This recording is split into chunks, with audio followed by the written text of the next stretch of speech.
Министерство иностранных дел США выразило обеспокоенность за судьбы заключенных, находящихся в лагерях пыток, и призвало Китай немедленно освободить всех узников, задержанных без каких-либо причин.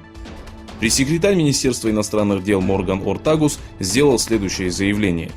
США обеспокоены тем, что в китайских лагерях находится более миллиона ни в чем не повинных людей, которых принуждают отказаться от своей веры и национальной идентичности. Мы призываем правительство Китая освободить заключенных мусульман в преддверии праздника Разговения. Нарушения прав человека в Восточном Туркестане должны быть немедленно прекращены. Учащаяся в одном из университетов Турции, Субинур Омарджан рассказала о несправедливости китайских властей. Когда я училась во 2 классе начальной школы, нам преподавали атеизм. Китайцы, являющиеся коммунистами, хотят, чтобы мы были похожи на них, говорит Субинур, прибывшая в Турцию 4 года назад. Ее отца, который являлся историком, посадили в тюрьму, а с матерью Субинур не виделась около 9 лет. В Анкаре завершилось собрание под заголовком «Сотрудничество Турции с Китаем для производственного прогресса», организованное Коммунистической партией Ватан. На открытии собрания выступил генеральный консул Китая в Анкаре Дэнг Ли, который затронул вопросы кризиса США и санкций против корпорации Huawei. Консул подчеркнул, что Пекин планирует удвоить инвестиции в Турцию.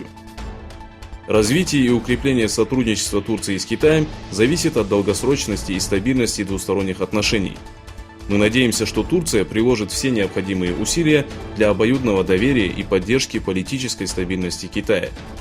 В случае достижения положительного импульса в политических и экономических отношениях, сотрудничество Турции и Китая ожидает огромный прорыв, заявил Дэнг Ли.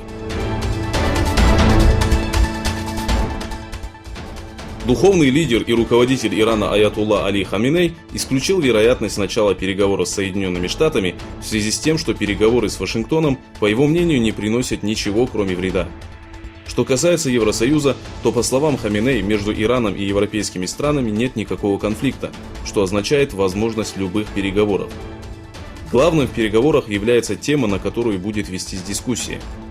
Иран не собирается обсуждать все вопросы.